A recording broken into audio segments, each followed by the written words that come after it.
Olá, senhoras e senhores, faz um tempo que eu não gravo leitura de e-mails, já deveria ter lido fazem algumas semanas, mas eu ando bastante ocupado, então não estava com tempo livre sobrando, hoje meio que sobrou um tempo, então aqui estou gravando, enfim.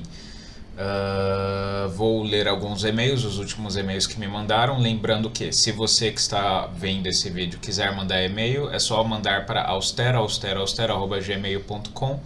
E caso você queira que seu e-mail seja lido em primeiro lugar, mande-me um Pix no valor mínimo de R$ 20 que eu colocarei seu e-mail no topo da lista de espera e será o primeiro lido. Então é isso, vamos lá, sem mais delongas para não prolongar muito o vídeo. Vamos lá. O primeiro e-mail é uma continuação de um e-mail que o cara tinha me mandado anteriormente, em que ele comenta algo comigo no privado, entre aspas, e aí depois ele me mandou um e-mail perguntando com algo que eu posso propriamente falar aqui no vídeo.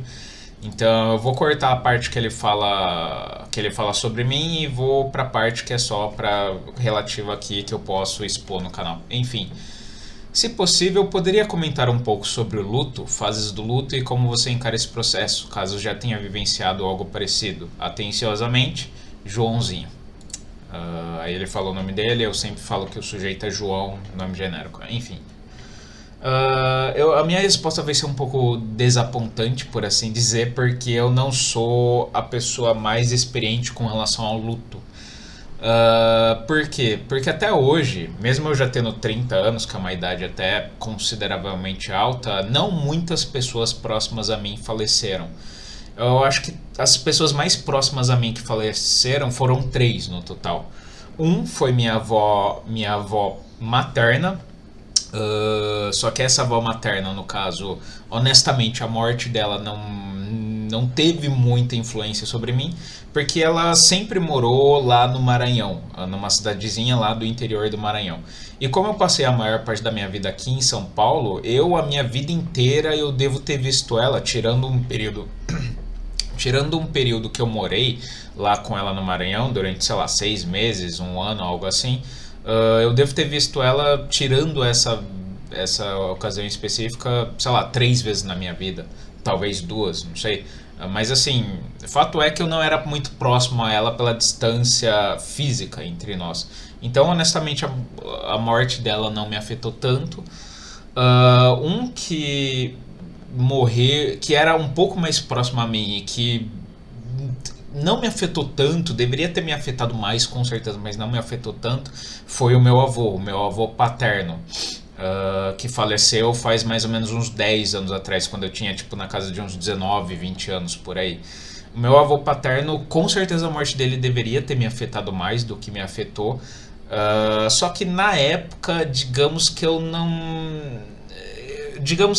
não era eu, por assim dizer. Eu ainda não tinha uma personalidade própria, eu ainda não entendia.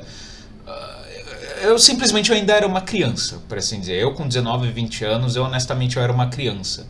Então assim, a morte dele na época, quando ele morreu, eu não refleti muito sobre, eu não entendia verdadeiramente a importância que esse meu avô específico teve/tinha na minha vida.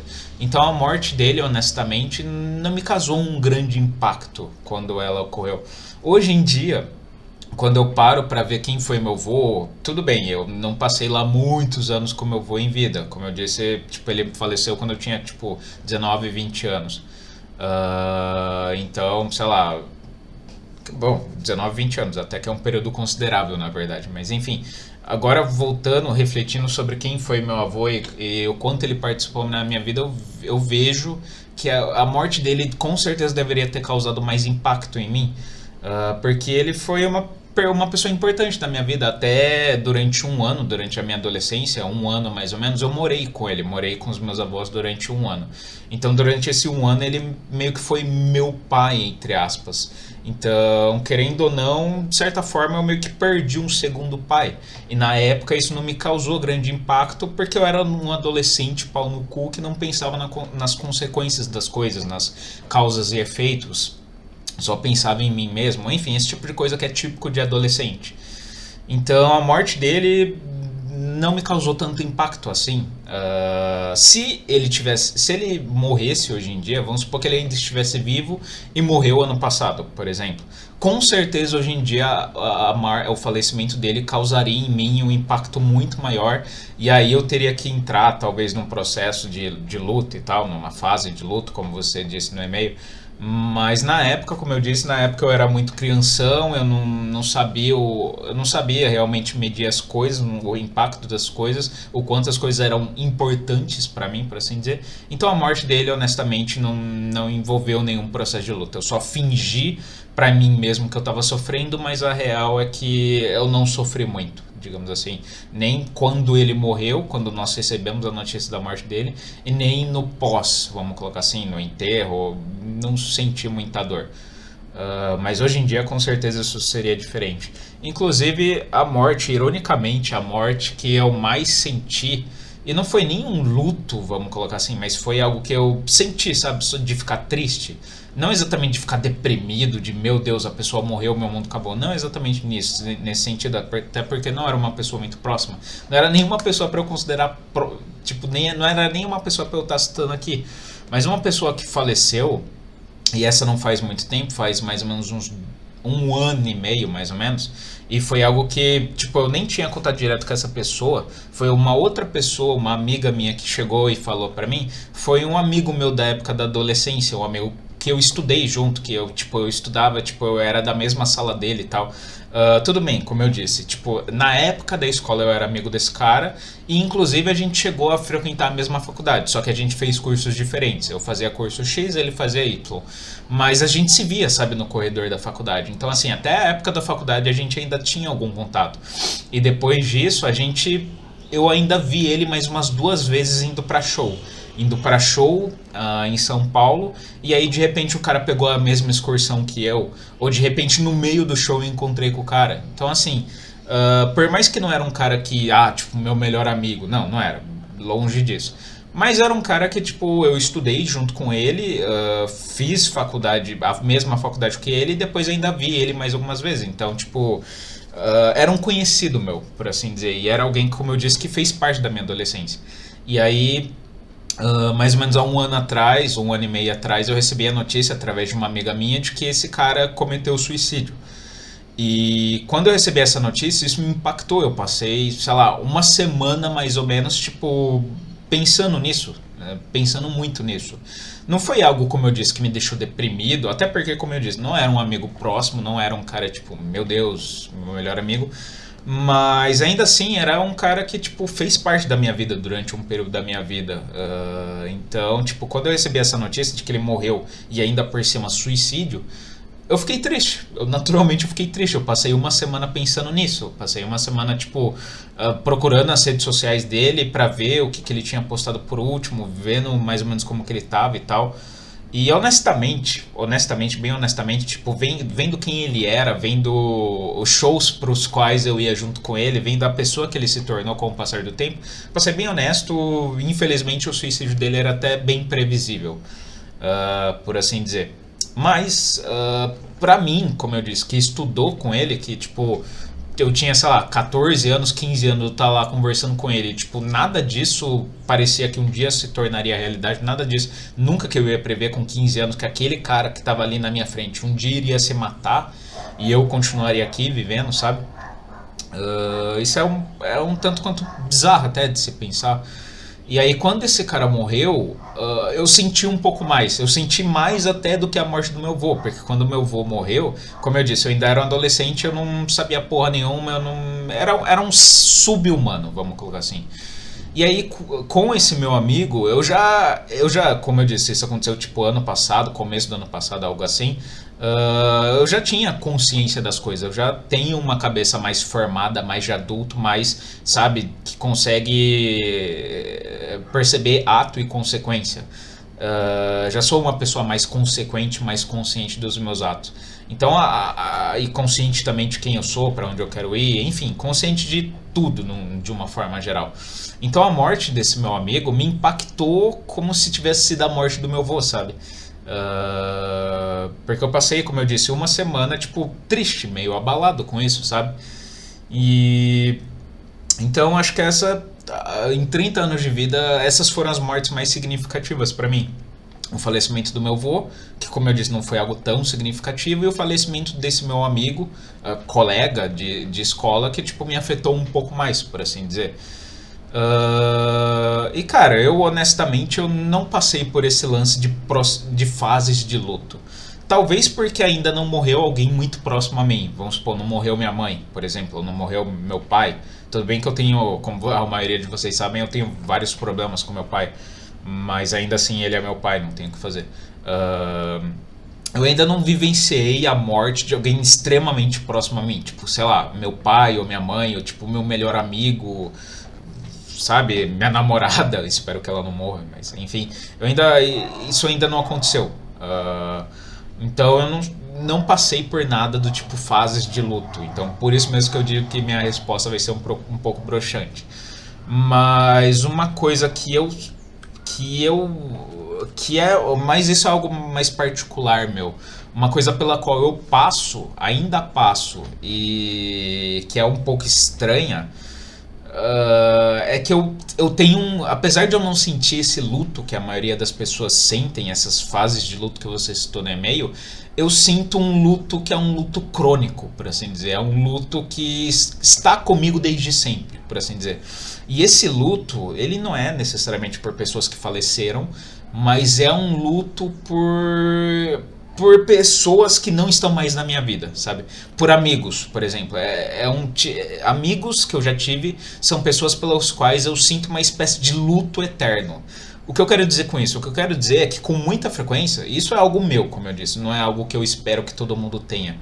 Mas como eu sou uma pessoa que valorizo muito a amizade, tipo, inclusive há umas semanas atrás eu fiz um teste com uma psicóloga do meu time de poker, e aí tinha lá uma lista de valores, tipo lealdade, confiança, amizade, compaixão, enfim. E aí um dos valores que eu coloquei como importante pra mim, que eu sei que é importante de fato, é a amizade.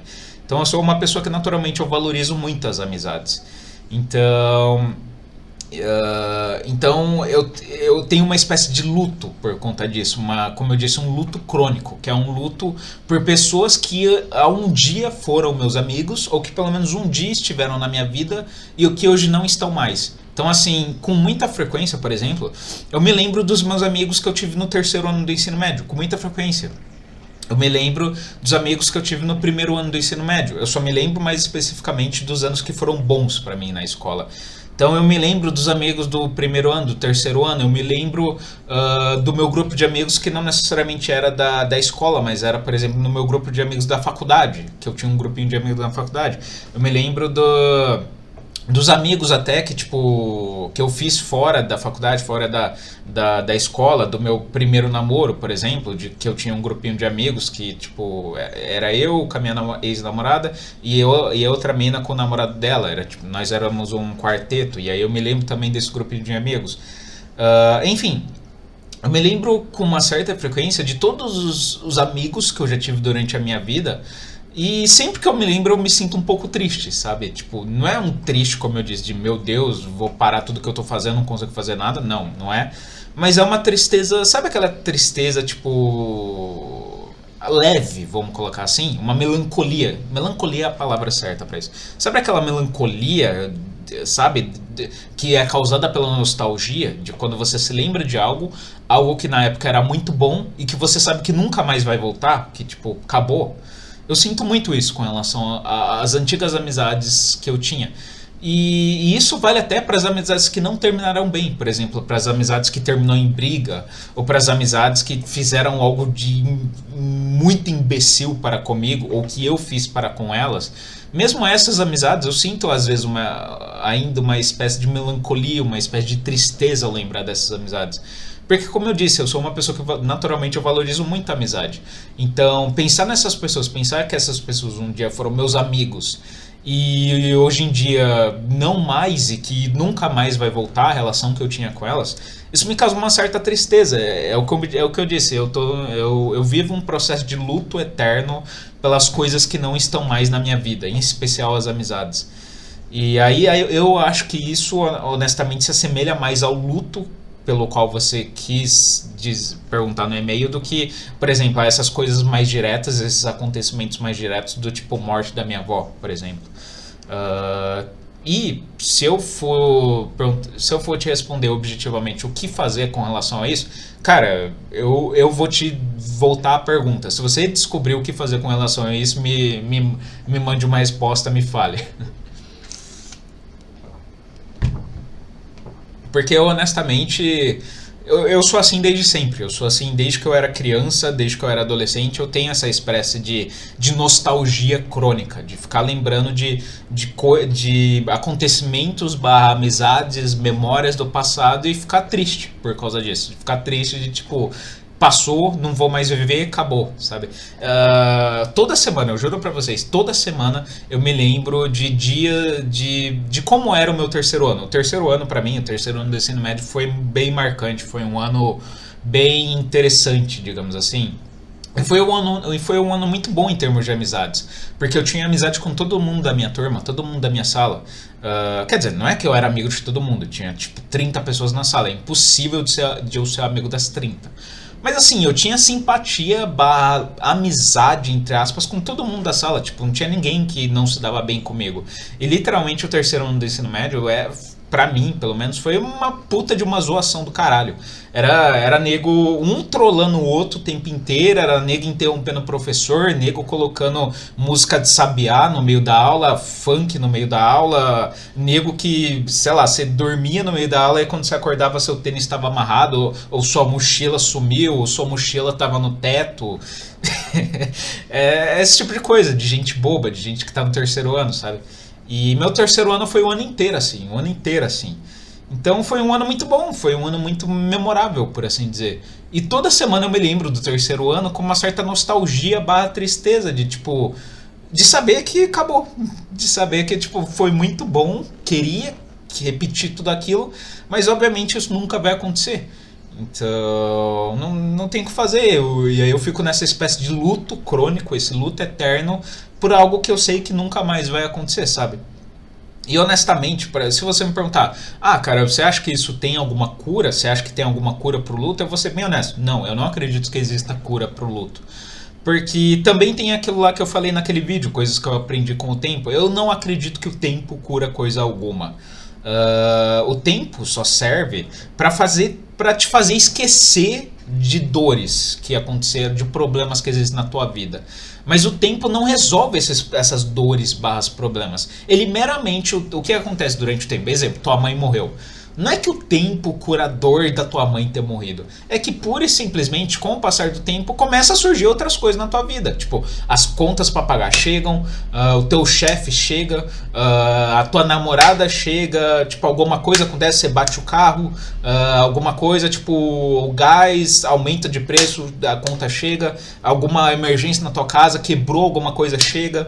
Tipo, simplesmente as coisas acontecem. Teu pai chega falando que precisando de ajuda para alguma coisa, enfim, tipo, simplesmente o tempo passa, outras coisas acontecem e aí você fica ocupado com outras coisas.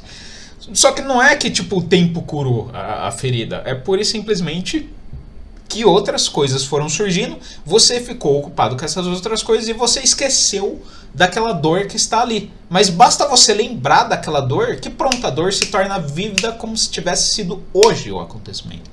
Então, honestamente, eu não acredito que tempo cura, sabe? Que tempo melhora a dor do luto. E honestamente, eu não acredito que exista um remédio pro luto, por assim dizer. Porque eu mesmo, como eu disse, eu vivo num processo de luto eterno. Eu já pensei sobre, já tentei encontrar uma cura para essa espécie de luto eterno no qual eu vivo.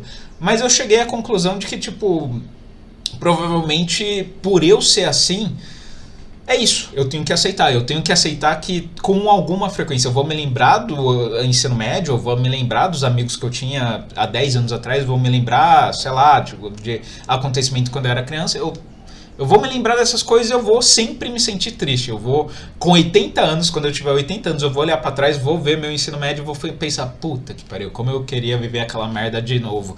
Agora a maioria desses filhos da puta que estudaram comigo estão tudo morto. E eu aqui.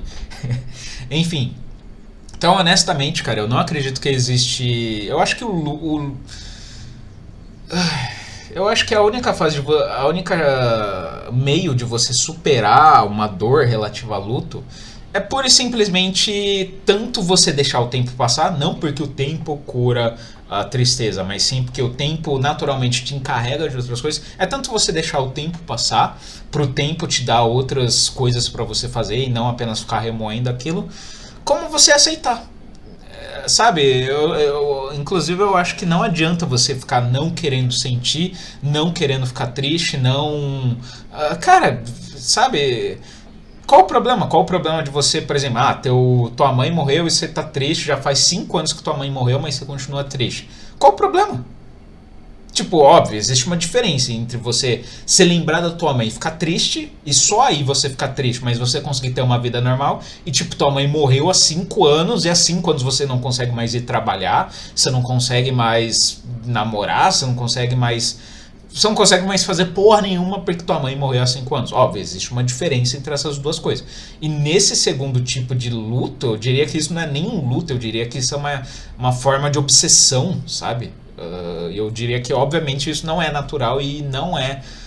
Isso deveria, se esse for o teu caso, com certeza você deveria procurar um psicólogo barra psiquiatra.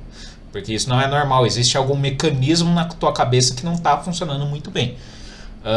Mas assim, se o teu luto foi esse luto que eu falei, de tipo, minha mãe morreu há 5 anos, mas eu tenho uma vida normal, blá blá blá e tal, mas quando eu me lembro dela eu sempre fico triste, porque ela não tá mais aqui e tal. Cara, eu acho que isso é normal, eu acho que todo mundo deve aceitar isso, sabe? Tipo, não tem o que fazer, tipo, tem pessoas que são importantes na tua vida, que vão embora e tipo, você, sabe, cara, não importa se foi 5, 10, 15, 20 anos. Cara, a pessoa era importante pra você, tipo, pensa na lógica do sentimento. A lógica do sentimento é o seguinte: a pessoa, você sabe que a pessoa nunca mais vai estar com você. Você passou um tempo com aquela pessoa e depois que aquela pessoa vai embora ou acontece alguma coisa com ela, você sabe que você nunca mais vai estar com ela. Tipo, qual é o problema de estar triste por causa disso? Realmente é uma perda significativa de você ter algo que você reconhecia como bom, algo que era positivo na tua vida, e de repente, principalmente quando acontece de repente, tipo, esse algo simplesmente some e nunca mais você tem esse algo bom na tua vida.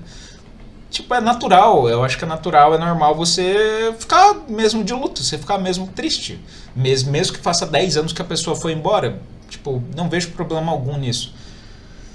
Então, acho que é mais ou menos isso. Eu também não sei honestamente direito como lidar com o luto, mas eu acredito que primeiro, não há com o que lidar, e segundo, é simplesmente aceitar. É aceitar tanto o acontecimento em si, de tipo, tal pessoa morreu ou algo do tipo, quanto simplesmente aceitar que é isso, você tá triste. E tudo bem estar triste. Qual o problema em estar triste?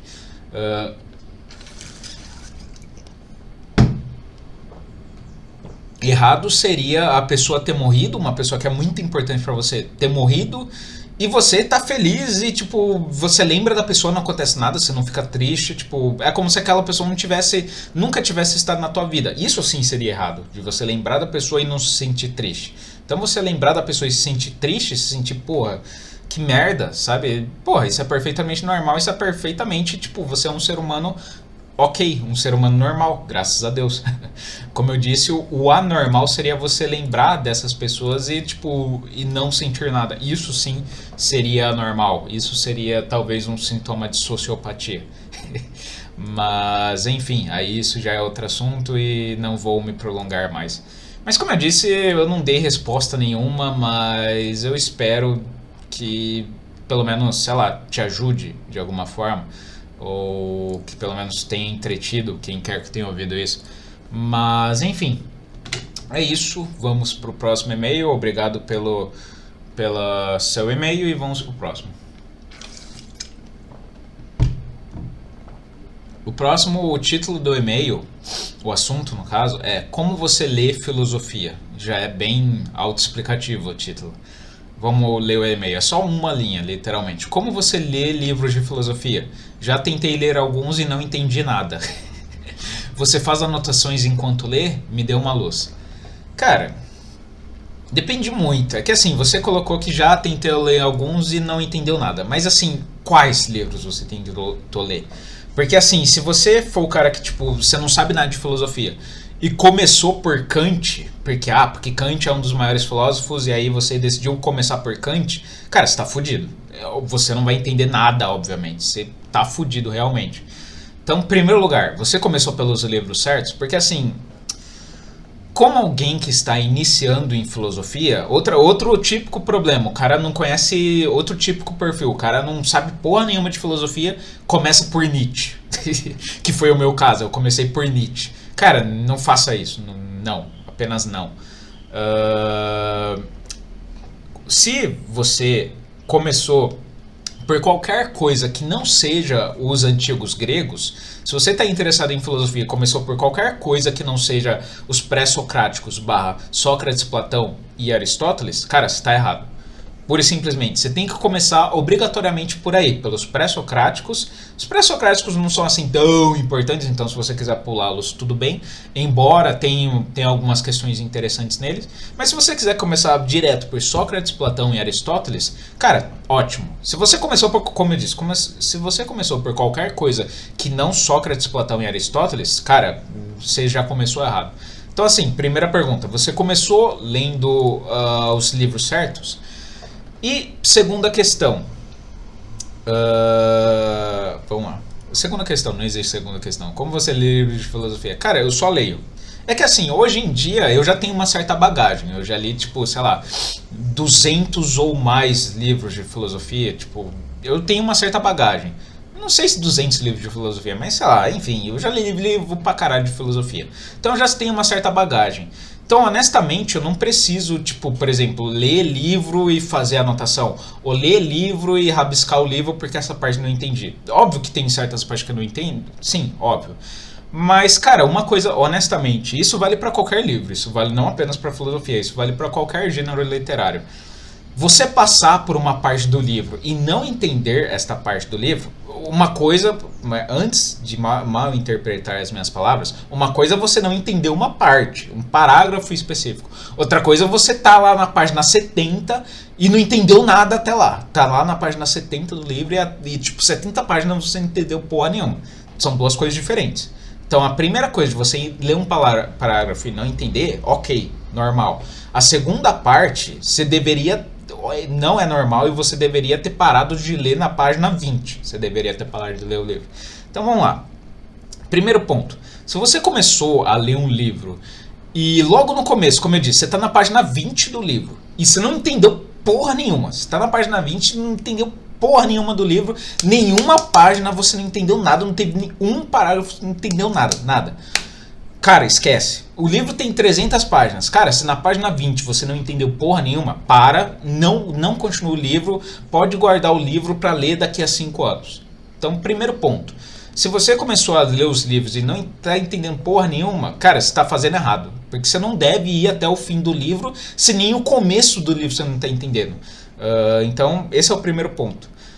Segundo ponto, para quem é iniciante, eu acho que é interessante. No meu caso não, como eu disse, eu já tenho uma certa carga literária / filosófica, então eu não preciso, tipo, ficar lendo 10 vezes o mesmo trecho e tal. Mas assim, quando você tá lendo um trecho e tá tendo dificuldade num trecho, cara, eu acho que tem duas saídas possíveis. Você tá num parágrafo, exemplo, você tá num parágrafo, você tá entendendo, você tá na página 20, até aquele momento você entendeu tudo. Mas aí na página 20 tem um parágrafo que, meu Deus, que porra é aquela?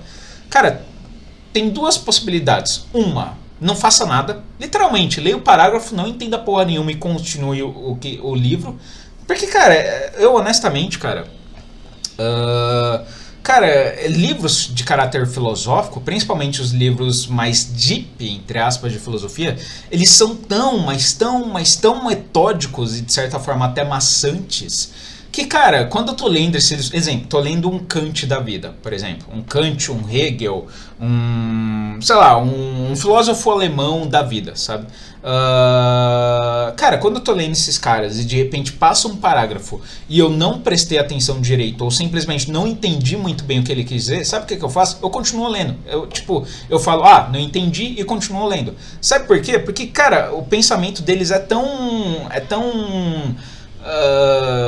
é uma árvore, vamos fazer uma analogia, é uma árvore com tantos galhos, é uma árvore com um tronco tão grosso, tão grosso e tão grande, e com tantos galhos, e lá em cima tem tantos galhos, tantas ramificações, o pensamento daquele cara, que tudo bem você deixar um galho passar. Tudo bem você olhar pro galho e, tipo, imagina uma árvore. Imagina que, tipo, você vê uma árvore bugada. Que ao invés, você tá olhando especificamente para um galho da árvore e aquele galho, que deveria ser um galho, na verdade é, tipo, uma tela azul. Ou algo que, tipo, que você não consegue enxergar direito. Tudo bem. Eu, honestamente, quando isso acontece comigo, que eu tô lendo 20 páginas e de repente tem um parágrafo que eu não entendi muito bem, eu falo, tá, tudo bem. Vou continuar lendo. Por quê? Porque é o que eu falei, tipo, o pensamento de alguns caras em filosofia, principalmente os caras, como eu disse, mais deep, um Wittgenstein da vida, por exemplo, também entra nessa categoria. Cara, é um pensamento tão complexo e tão, sabe, bem estruturado, que, cara, você perder um galho do pensamento dele, um detalhezinho do pensamento dele, cara, foda-se, literalmente foda-se. É um bagulho tão metódico que, cara, é amassante pra quem tá lendo, e você ficar se forçando a entender tudo aquilo que aquele cara fala, cara, isso tanto vai se tornar maçante pra você, quanto também vai ser algo até não saudável, sabe? Porque você vai querer entrar no pensamento extremamente deep da outra pessoa, sendo que isso não funciona. Enquanto o transhumanismo não vencer, isso não vai funcionar, sabe? Então, assim, quando você tá lendo um trecho, tipo, um parágrafo e não entendi, cara, você tem essa opção de, tipo, ignore, segue, foda-se, que é o que eu faço, geralmente. E a segunda opção é, se você perceber que aquele trecho específico é um trecho muito importante, ou por algum motivo você quer realmente compreender aquele texto, cara, pesquisa. Literalmente, tipo, é a coisa mais fácil de fazer. Você pesquisa no Google, porque às vezes pode não ser o que pode ser que você não esteja. Não que você não esteja entendendo aquele parágrafo inteiro, mas pode ser que, tipo, uma expressão, uma palavra que você não sabe o seu significado, que, tipo, que torna aquele parágrafo inteiro obscuro. Então, de repente, se você pesquisar no Google o significado daquele verbo que você não sabe o que significa, daquela palavra que você não sabe o que significa, pronto. Você pesquisou, sabe o significado, pronto. Uou, o parágrafo inteiro, de repente, que antes estava tudo escuro, de repente, luz. Sabe? Então tem essas duas possibilidades. Quando você está lendo alguma coisa de caráter filosófico, ou o que quer que seja, matemática também pode ser. Embora a matemática eu acho que não dá para pular as coisas assim tão bem. Mas em filosofia dá para fazer isso. Você está lendo alguma coisa que você não entendeu, pula. Ou simplesmente continua a leitura e foda-se, tudo bem você perder um galho da árvore. Ou vai lá no Google e pesquisa. Por exemplo, o livro lá tem uma expressão muito específica que o autor usa e você não tinha visto antes esse autor usar. Pesquisa no Google. Pode ser que alguém no Google tenha explicado. Para trabalho de escola, por exemplo, alguém tenha explicado isso daí. O que quer dizer tal expressão em Hegel? O que quer dizer tal expressão em Kant? Coisas do tipo. Enfim. Mas como eu disse, em primeiro lugar, é de vital importância que você comece pelo mais simples. E isso vale não apenas para a filosofia, isso vale para matemática, para química, física, para literalmente qualquer conhecimento humano. Sempre deve-se começar pelo mais simples para depois ir por mais complexo. Então assim, se você não começou pelos pré-socráticos e socráticos, você já está errado. Então assim, em primeiro lugar, comece pelos socráticos. Segundo lugar, não fique, meu Deus do céu, eu sou burro, se condenando porque você não entendeu um parágrafo específico. Continue o livro e ponto, acabou. Mas como eu disse, uma coisa é você não entender um parágrafo, outra coisa é você não entender 20 páginas que você leu. Enfim. E sobre a questão das anotações, cara, eu não faço porque eu não sinto necessidade. Mas para quem está começando, eu acho que pode ser interessante. Se de repente você se deparou ou com um trecho que você realmente gostou, eu acho que pode ser interessante você ir lá e assinar. Ou quando você não entendeu, você coloca lá e depois vai pesquisar o que significa. Eu acho que pode ser interessante para quem está começando. Eu nunca fiz isso, para ser bem honesto. Talvez eu deveria ter feito isso quando eu era mais novo e mais inexperiente. Mas eu nunca fiz e honestamente sempre funcionou bem, mais ou menos bem para mim, sabe? Então acho que anotações pode ser de ajuda sim. Nunca utilizei, mas pode ser que para algumas pessoas sejam úteis. E, cara, acho que por último, por último, mas não menos importante, cara, tudo bem você ficar perdido em filosofia. Isso vale na verdade para qualquer conhecimento. Exemplo, eu quero fazer faculdade de física, entrei na faculdade de física, não tô entendendo, tô no primeiro semestre, não tô entendendo porra nenhuma do que estão falando. Cara, tudo bem você se sentir perdido, não se sinta burro, não se condene, não ache que você é o ser humano mais inútil do mundo. Cara, quando você entra num universo novo, leva um tempo até a tua mente começar a orquestrar, a funcionar na medida daquele universo novo. Porque todo universo, seja ele filosofia, seja ele matemática, química, física, engenharia, a puta que pariu, funciona de uma maneira que é muito particular. Óbvio, tem certas áreas do conhecimento que são complementares e que funcionam de maneiras muito parecidas, mas isso não é uma regra. O modus operandi, como eu quero dizer, o modus operandi de cada área do conhecimento é um modus operandi diferente, no geral. Então, assim, leva um tempo até a tua mente, que funciona de outra forma, que não é esse modus operandi da filosofia ou da biologia, ou seja lá do que for, leva um tempo até a tua mente começar a entrar naquele universo. Então, assim, se você começou a ler filosofia faz, tipo, 6 meses e ainda tá perdido, cara, tudo bem, tudo bem. E outra coisa também, se você não está conseguindo entender filosofia, leia também, além dos filósofos, leia autores que não são exatamente filósofos, mas que remetem à filosofia. Exemplo, Dostoiévski. Inclusive minha camiseta aqui.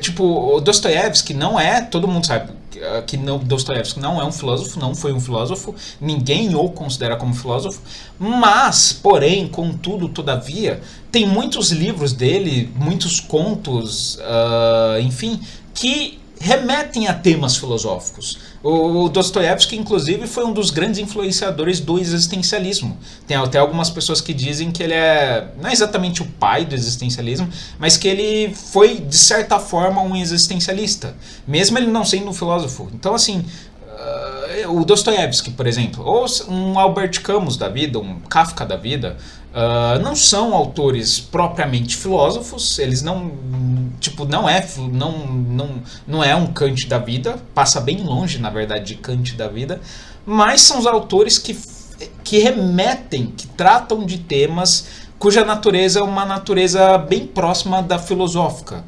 Tratam de temas que são bem próximos da filosofia. Então, assim, se você tá lendo filosofia propriamente dito e, tipo, já tá meio cansado, tá sentindo que não tá entrando bem, não tá conseguindo absorver bem, vá para autores que, tipo, não, como eu disse, não são propriamente filosofia, mas que remetem à filosofia, que tem um quezinho de filosofia, sabe?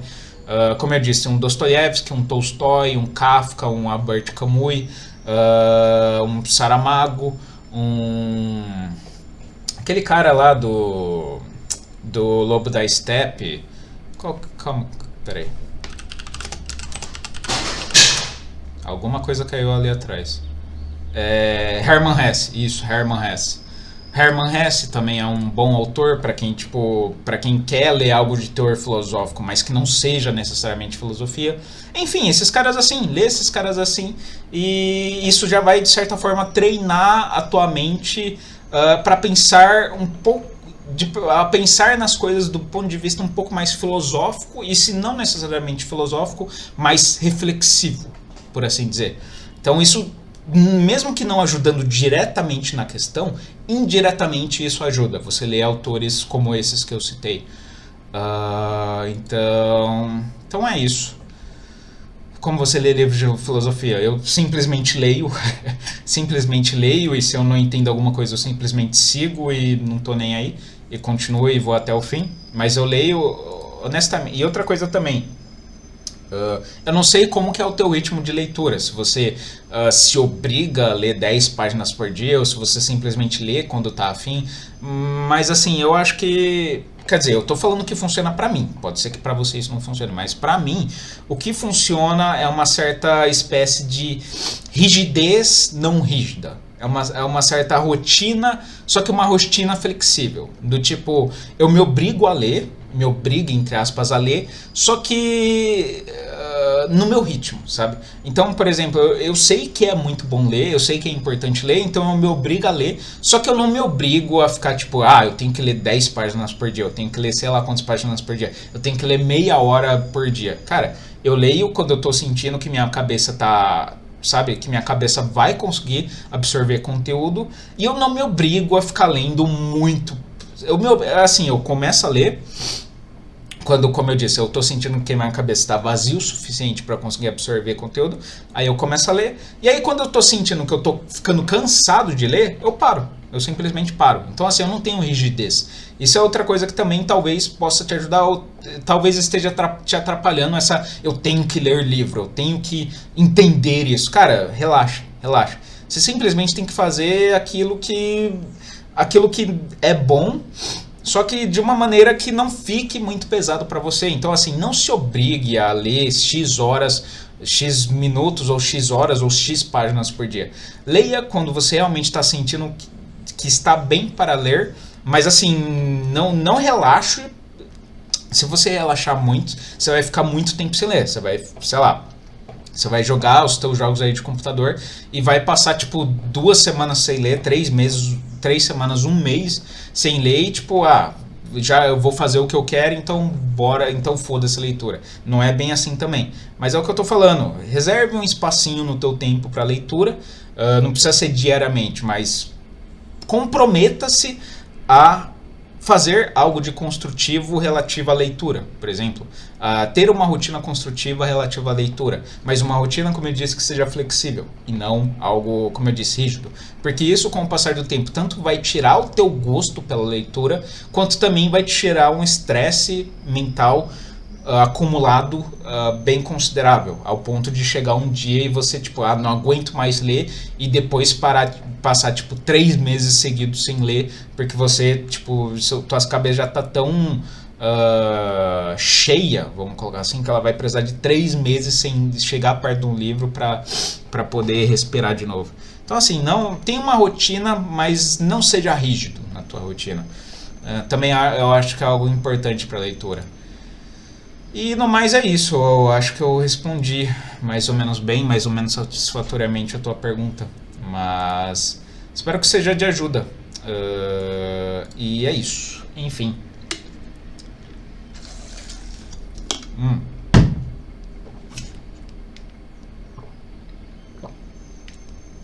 Sim, eu sei que é muito chato essas pausas em que eu fico essas pausas que eu faço pra beber água, mas é isso. E eu também sou preguiçoso pra depois não editar essa porra de vídeo. Então é isso aí. E agora vamos pro próximo e-mail, talvez o último e-mail que eu lerei, já que já está com 42 minutos já de vídeo. Mas vamos ver. Vamos lá. Enfim. O título do e-mail é Leitura Rebuscada. Já tô vendo que esse e-mail vai ser parecido com o último e-mail. Mas vamos lá. E aí, cara, acompanho o seu canal desde a época da escola e hoje faço faculdade de programação.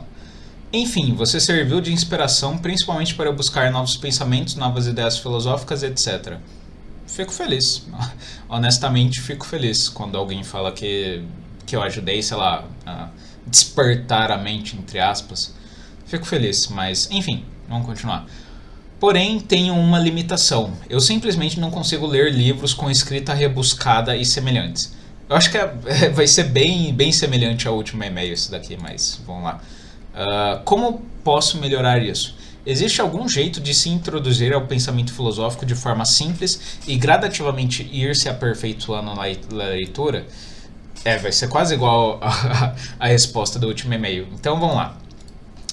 Tudo bem que são ligeiramente diferentes, mas a resposta vai ser quase a mesma. Então, primeira coisa, repetindo o que eu falei pro último e-mail.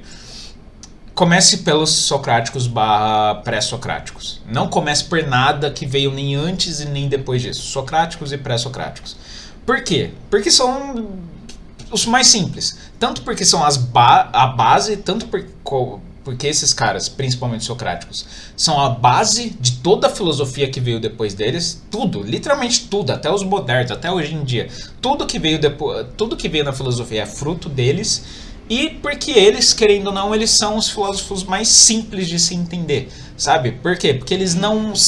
O Platão, por exemplo, o Aristóteles, eles não criaram grandes sistemas filosóficos, por assim dizer, grandes sistemas, complexos sistemas para explicar o mundo.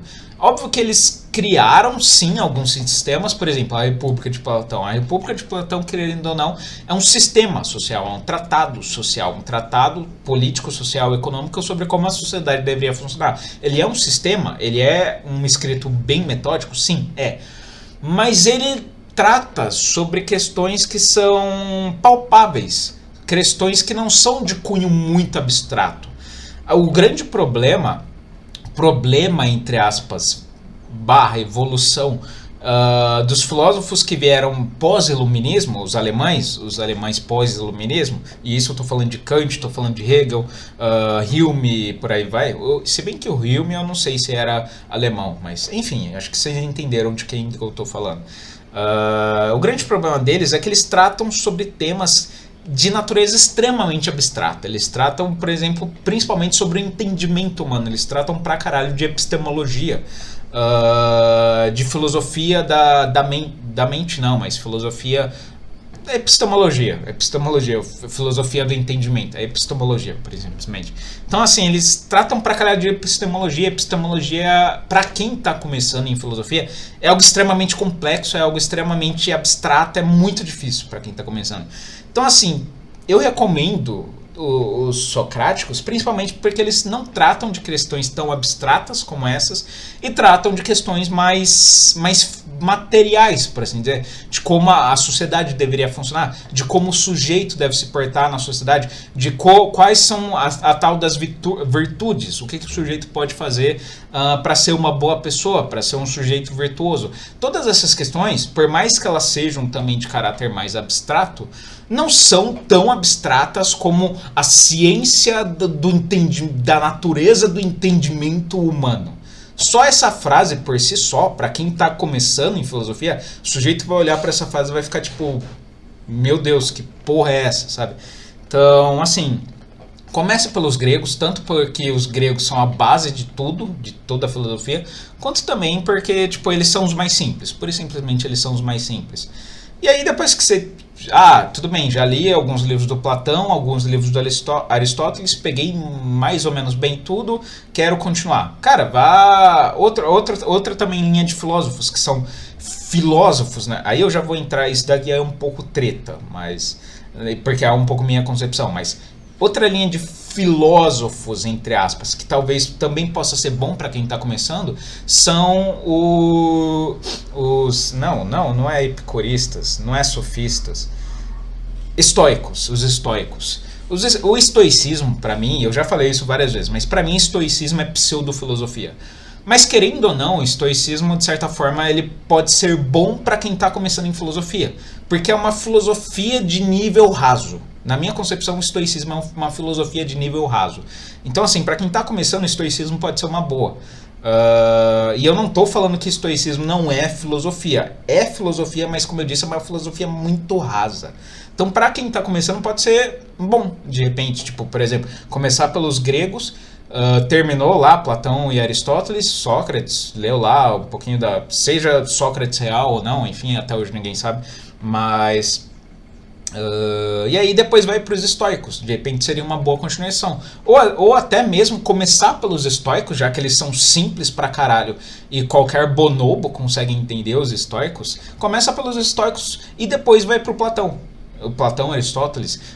Por quê? Porque honestamente, eu sinto que as pessoas têm um entendimento mais fácil sobre estoicismo, porque estoicismo é muito mais simples, é muito mais simplista, e é justamente por isso que eu também não gosto muito do estoicismo, mas enfim, o estoicismo é muito mais simples até de entender do que Platão. Então talvez até seria interessante você começar pelos estoicos. Mas assim, tanto faz, ou você começa pelos gregos ou pelos estoicos, de maneira específica. E aí pronto, já fui para esses dois, já dominei mais ou menos, já ok, achei interessante, vamos pro próximo. Aí começa um pouco mais hardcore, aí vai pro Santo Agostinho, que aí começa a ficar um pouco mais hardcore. Aí depois do Santo Agostinho vai pro... Aí eu ia falar Tomás de Aquino, mas aí Tomás de Aquino já é um...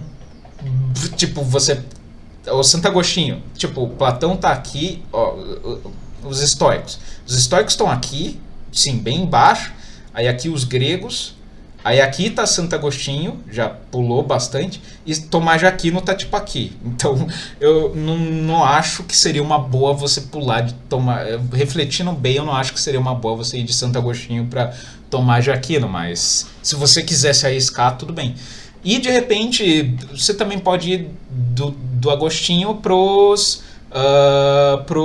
iluministas, não, pro renascentistas, pros renascentistas, os filósofos da época renascentista, os Descartes da vida, o Thomas Hobbes, Spinoza. Aí já começa a ficar uma filosofia um pouco mais fodida, sabe? Quando chega no Descartes, você já tá aqui, e quando vai pro Spinoza, você tá aqui. E quando vai pro Kant, você tá... quando vai pro Leibniz, você tá ali. Então, mas enfim, cara, o ideal é você, como eu disse no e-mail anterior, começa pelo mais simples e depois você vai subindo, vai ficando um pouco mais complicado, vai ficando hard, aí tipo, aí um dia você chega no nível do Kant, Wittgenstein e essa galerinha aí. Mas pelo amor de Deus, não comece por esses caras. Tanto você não vai entender porra nenhuma, quanto também, cara, isso vai até ser ruim pra você, porque vai fazer com que você ache que filosofia não é pra você, porque naturalmente você não vai entender porra nenhuma. Você vai 500 páginas, você entendeu um total de 0 de 500 páginas, obviamente você vai ficar pensando em desistir de filosofia, então isso é até ruim. Mas enfim, mas como eu disse, isso eu já falei no e-mail anterior. E sobre... você pergunta algo bem específico, como ler livro de leitura rebuscada e semelhantes. Cara, eu vou ser bem honesto. E vou dar o mesmo conselho do e-mail anterior. Comece por escritores que não exatamente são de filosofia, mas que remetem à filosofia e que têm uma escritura, como você disse, uma escrita, como você disse, rebuscada. Então, cara... ironicamente os estoicos servem para esse propósito. Por quê? Porque o estoicismo, apesar de ser, como eu disse, na minha concepção, uma pseudo-filosofia, o estoicismo, apesar de ser uma filosofia rasa, o estoicismo tem uma escrita, do que eu já li dos escritores estoicos, eles têm uma escrita mais arcaica, até porque a maioria deles viveu há 2000 anos atrás. Mas, enfim, a maioria deles tem uma escrita muito arcaica, muito...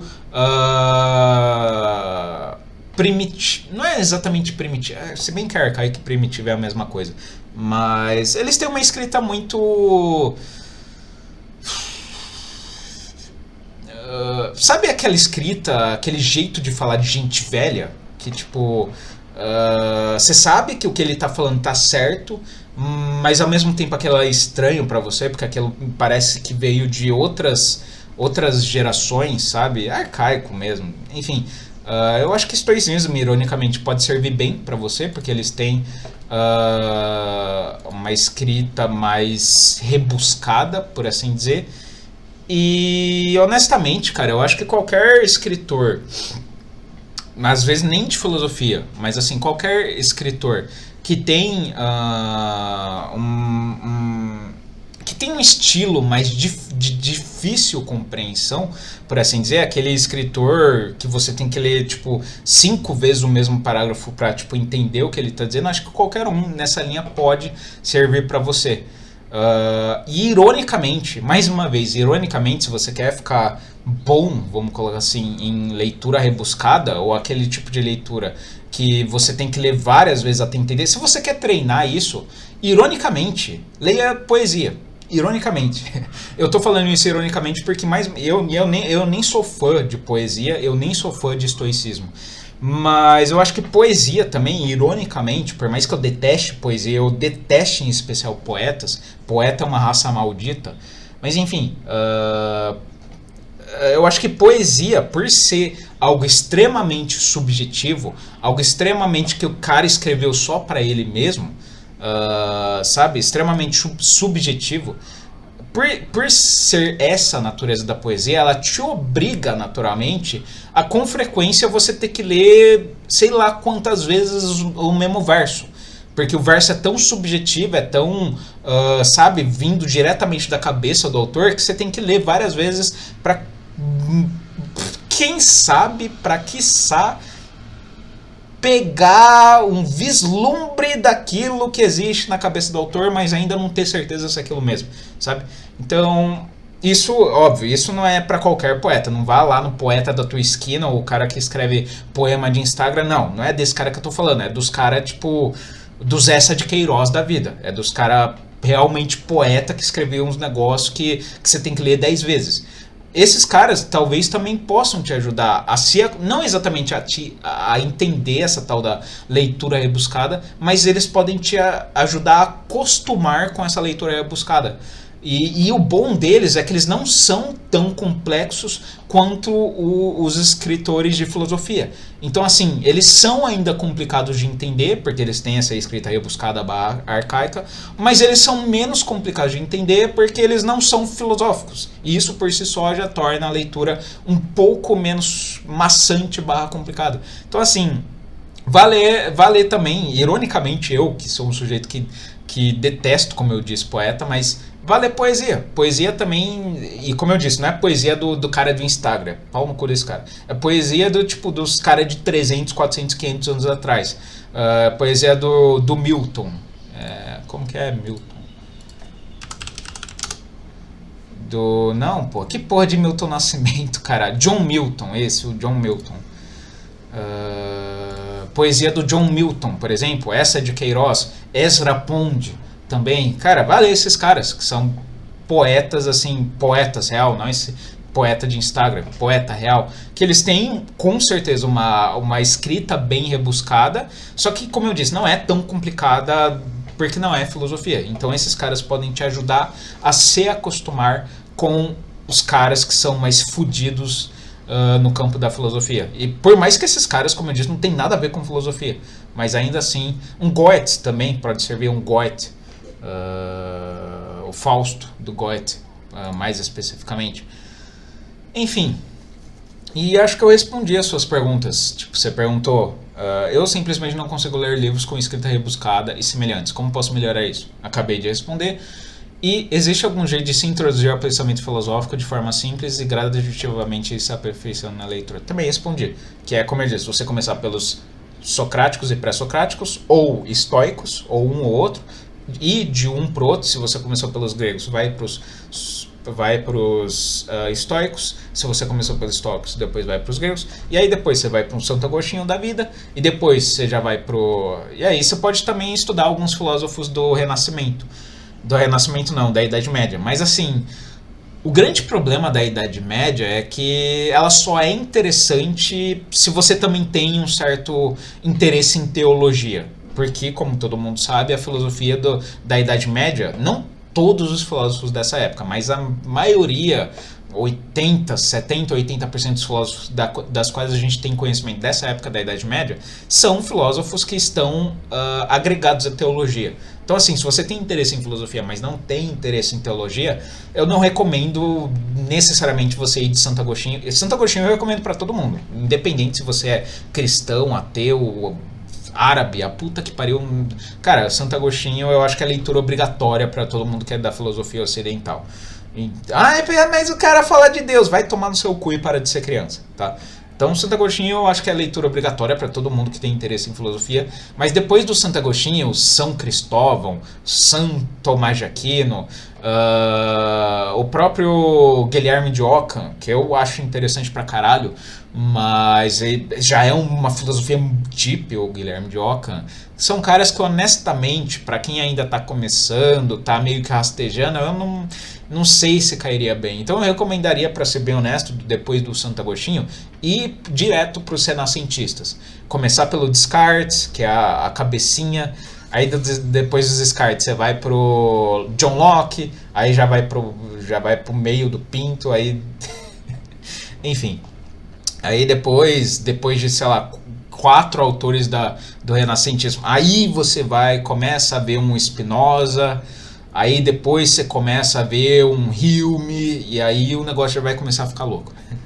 Então é isso, acho que eu respondi, ou pelo menos espero ter respondido, espero ter tirado as suas dúvidas, tanto sua, que perguntou agora da leitura rebuscada, quanto o do último cara que pediu ajuda para começar em filosofia e tal.